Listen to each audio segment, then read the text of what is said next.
And welcome to my channel Kidult. आज हम आपको कहानी सुनाएंगे मूवी बिग ट्रिप की।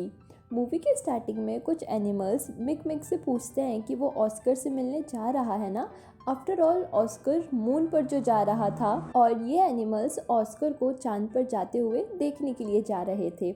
सबको लगता था मिक मिक और ऑस्कर दोस्त हैं, पर ऐसा नहीं था। मिक मिक ऑस्कर से बहुत चिढ़ता था और उससे दूर रहना पसंद करता था, क्योंकि अक्सर ऑस्कर की वजह से मिक मिक को नुकसान ही हुआ है। सब पहुंच जाते हैं ऑस्कर के घर के सामने। वो पूरी तैयारी कर चुका था चांद पर जाने की। उसका घर रॉकेट की तरह ऊपर जाता है और फिर आसमान में फट जाता है। घर के पार्ट्स यहाँ वहाँ गिरने लगते हैं और कुछ पार्ट्स मिक मिक के घर के पास गिर जाते हैं। मिक मिक को हनी बहुत पसंद था, इसलिए उसने अपने घर के पास मधुमक्खी के छत्ते लगाए थे। आसमान से जो पार्ट्स गिरते हैं वो ये छत्ते बर्बाद कर देते हैं। मिक मिक ऑस्कर पर बहुत गुस्सा करता है कि उसकी वजह से उसका इतना नुकसान हो गया। ऑस्कर बहुत ही भोला भाला सा रैबिट था और वो मिक मिक को अपना दोस्त भी मानता था।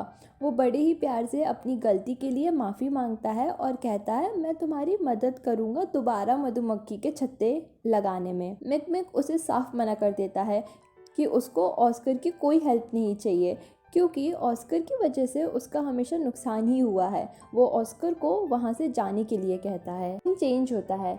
कई बर्ड्स बेबीज़ की डिलीवरी करने जा रही थी। उन्हीं बर्ड्स में से एक बर्ड काल था, जो हमेशा गलत डिलीवरी करता था। एक बार तो उसने हॉर्सेस को ज़ेब्रा का बच्चा डिलीवर कर दिया था। बाकी बर्ड्स उससे कहती है कि इस बार कोई गड़बड़ मत करना, क्योंकि अगर इस बार कोई गड़बड़ हुई तो डिलीवरी कंपनी तुम्हें निकाल देगी। कार्ल कहता है, डोंट वरी, इस बार मैं सही डिलीवरी करूँगा। एकदम से बहुत तेज़ हवा का झोंका आता है, जिसकी वजह से कार्ल का बैलेंस बिगड़ जाता है और वो नीचे गिर जाता है। सिर पर चोट लगने की वजह से वो कंफ्यूज हो जाता है कि उसको बेबी की डिलीवरी पांडा के यहाँ करनी थी या बियर के यहाँ करनी थी। वो डिलीवरी मिक मिक यानी बियर के घर में कर देता है। मिक मिक ऑस्कर पर गुस्सा ही कर रहा था कि तभी उसको बाहर एक पोटली दिखती है। दोनों बाहर देखने जाते हैं और बेबी पांडा को पाते हैं। थोड़ी देर में बेबी पांडा रोने लगता है, जिस वजह से मिक मिक के सिर में दर्द होने लगता है। वो ऑस्कर को उसे चुप कराने के लिए कहता है। ऑस्कर को लगता है कि बेबी को भूख लग रही है, इसलिए वो उसको कोकोनट वाटर दे देता है। बेबी चुप हो जाता है। दोनों को समझ आ जाता है कि बर्ड ने गलत डिलीवरी कर दी है। मिक मिक डिसाइड करता है कि वो बेबी पांडा को चाइना उसके पेरेंट्स के पास छोड़कर आएगा। ऑस्कर भी साथ चलने के लिए कहता है, पर मिक मिक उसे साफ मना कर देता है और खुद अकेले ही निकल पड़ता है चाइना के लिए। ऑस्कर भी कहाँ मानने वाला था, वो छिप के बोट के साथ चलता है। थोड़ी ही देर में मिक मिक को पता चल जाता है कि ऑस्कर भी बोट में है। मिक मिक फिर ऑस्कर पे बहुत गुस्सा करता है। इतने में बेबी रोने लगता है। मिक मिक का फिर सिर में दर्द होने लगता है, पर ऑस्कर अपने फनी डांस से बेबी को चुप करा देता है। ये देखकर मिक मिक ऑस्कर को अपने साथ ले जाने के लिए तैयार हो जाता है, जिससे आगे बेबी रोए तो ऑस्कर संभाल लेगा और उसके सिर में दर्द भी नहीं होगा। थोड़ी देर में ड्यूक उड़ते हुए बोट पर आता है। मिक मिक ड्यूक से पूछता है वो कौन है और यहाँ क्यों आया है। ड्यूक उसे बताता है कि वो उससे दोस्ती करना चाहता है, पर मिक मिक को तो दोस्त बनाना बिल्कुल पसंद नहीं था। वो ड्यूक को साफ मना कर देता है फ्रेंडशिप करने से और उसे जाने के लिए कहता है। तभी बेबी रोने लगता है और इस बार वो ऑस्कर का डांस देखकर चुप नहीं होता है, बल्कि ड्यूक की स्टोरी सुनकर रोना बंद करता है। बेबी आगे ना रोए, इसलिए वो ड्यूक को भी अपनी बोट में रोक लेता है। रात हो जाती है और वो अपना रुकने का ठिकाना ढूंढ लेते हैं। सीन शिफ्ट होता है और हम जानूस को अपने ही डर से बात करते हुए देखते हैं। जानूस एक सीधा साधा वोल्फ था, जिसका डर हमेशा उस पर हावी रहता था। वो अपने डर से कहता है, तुम रियल नहीं हो, और उससे भाग जाता है। भागकर वो उसी अड्डे पर पहुंचता है जहां सब सोए हुए थे। जानूस की वजह से सब उठ जाते हैं। जानूस सबको अपने डर के बारे में बताता है। सुबह होते ही सब फिर से निकलते हैं। जानूस भी उनके सफ़र में उन्हें ज्वाइन कर लेता है। बोट चल ही रही थी कि समुंदर में कोहरा छाने लगता है। वहाँ कई चट्टानें भी थी। बोट चट्टान से ना टकरा जाए इसलिए मिक मिक बोट का डायरेक्शन जल्दी से चेंज करता है, जिस वजह से बोट का बैलेंस बिगड़ जाता है। मिक मिक ड्यूक से बेबी पांडा को लेकर उड़ने के लिए कहता है, जिससे बेबी सेफ रहे।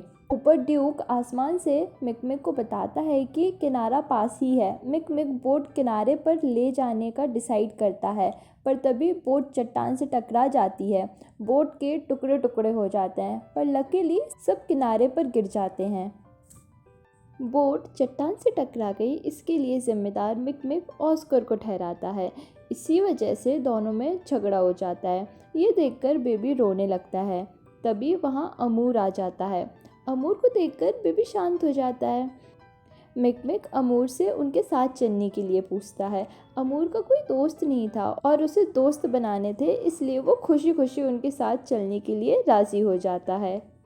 सब बहुत लंबा सफ़र तय करने के बाद फाइनली चाइना पहुंच जाते हैं। सब बहुत थक गए थे, इसलिए वो जंगल में रुककर रेस्ट करने का डिसाइड करते हैं। मिक मिक ऑस्कर से बेबी पांडा का ध्यान रखने के लिए कहता है और खुद सो जाता है। इनफैक्ट सारे जानवर सो जाते हैं और ऑस्कर बेबी की केयर कर रहा था। बाकी एनिमल्स की तरह ऑस्कर भी थक गया था, इसलिए उसकी भी आँख लग जाती है। थोड़ी देर में मिक मिक की नींद टूटती है तो वो देखता है कि बेबी पांडा गायब है। मिक मिक ऑस्कर पर गुस्सा करता है कि उसने बेबी पांडा का ध्यान नहीं रखा। दोनों के बीच में बड़ा झगड़ा हो जाता है और दोनों अलग अलग रास्ते चले जाते हैं। बाकी एनिमल्स भी चले जाते हैं क्योंकि मिक मिक ने उनको गुस्से में बुरा भला कह दिया था। थोड़ी देर में सबको अपनी गलती रियलाइज़ होती है और ये भी समझ आ जाता है कि बेबी पांडा को घर पहुंचाना बहुत ज़रूरी है। सब वापस उसी जगह लौट आते हैं, एक दूसरे से माफ़ी मांगते हैं और फिर दिमाग लगाते हैं कि बेबी पांडा कहाँ गया होगा। इतने में वहाँ कुछ मंकी आ जाते हैं और उन्हें बताते हैं कि उन्होंने एक पाइथन को बेबी पांडा ले जाते हुए देखा। असल में एक बड़ा सा पाइथन बेबी को उठाकर ले गया था अपने खाने के लिए। सारे एनिमल्स पाइथन के अड्डे पर पहुंचते हैं। अमूर और ऑस्कर पाइथन को डिस्ट्रैक्ट करते हैं, जिससे ड्यूक केव के अंदर जा सके बेबी को बचाने के लिए। फिर मिक मिक पाइथन को पंच करता है, पर कोई फ़ायदा नहीं होता है। उल्टा पाइथन उसको अपनी गिरफ्त में ले लेता है। पाइथन मिक मिक को निगलने ही वाला होता है कि ऑस्कर उसका मुंह पकड़ लेता है और पाइथन को मारने लगता है, जिस वजह से मिक मिक छूट जाता है, पर ऑस्कर फंस जाता है। फिर उसे बचाने अमूर आगे आता है। पाइथन उसके पीछे लग जाता है। अमूर को खतरे में देखकर जानूस भी मदद करने ही जा रहा था कि उसका डर फिर उसको डराने लगता है, पर इस बार जानूस डरता नहीं है। वो ज़ोर से कहता है अपने डर से कि तुम असली नहीं हो और अब मैं तुमसे नहीं डरूंगा।